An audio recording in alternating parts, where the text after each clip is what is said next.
And we move into a phase of wind over wind, which is much more gentle. So it's like once you've fused all the nuts and bolts of your plan and your design and your ideas for the next cycle, and you've energized it. You know, at the end of last week, we were passing vital force through it.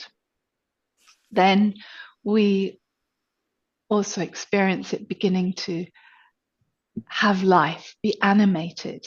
It begins to vibrate subtly. It begins initially just to whisper, and then to hum, and then to sing.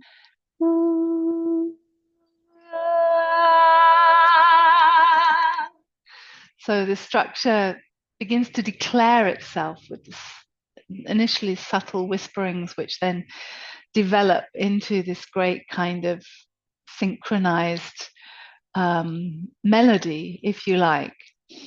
And this is really like the animating power of Sarasvati that injects life into the fabric of life that she has woven together from Brahma's vision.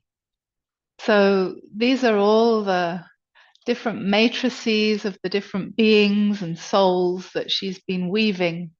And then she plays her veena, her musical instrument. Here she has her almost like a conducting rod, and she sparks it to life. It becomes animated. The hexagram of today, we see this is supposed to be the image of the seed that's actually still under the earth, still buried under the earth, but you see its matrix is a light and it's beginning to vibrate.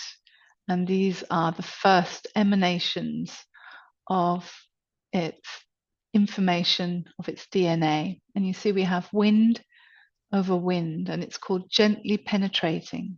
So this subtle soul information is beginning to vibrate, and it's like a soul song, if you like, and also a feeling tone. And the process that we go through this gently penetrating hexagram is, first of all, there is stillness, but with a sense of listening and sensing what's happening and changing in the environment. And then there are the early inputs, where there are little subtle vibrations in the soil and temperature changes that are beginning to ignite the genetic matrix, softening its internal boundaries. And then we have the energies beginning to gather within the matrix, within its animating force, and it begins to hum.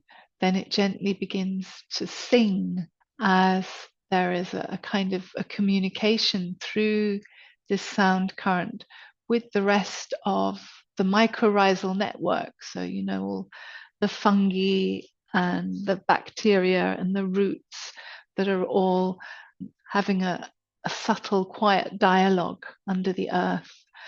The seed's energy is beginning to synchronize with this network.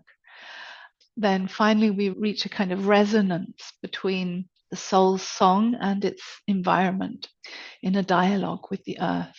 And then finally, it readies itself for the next phase, which is Imbolc, the well, and that's the beginning of February, when the frosts begin to melt and the water levels begin to rise, and so the seeds are moistened even more, and their subtle information can be more easily distributed into the earth. And at the same time, with this communicating element of the water, the seeds are also absorbing the wisdom from the earth. So that is our pathway today. So we go from listening to quiet input to gathering of the energies to coming into a coherence with the energies, coming into real resonance, and then being prepared for the next phase of there being more water in the experience. So that the subtle vibration of sound going more into the fluids, like Sarasvati's river then. So we're going from whisper to hum to a quiet song to a louder song to a real kind of symphony with the environment. Okay, so that's our journey today, and I'll invite you to tune in with me.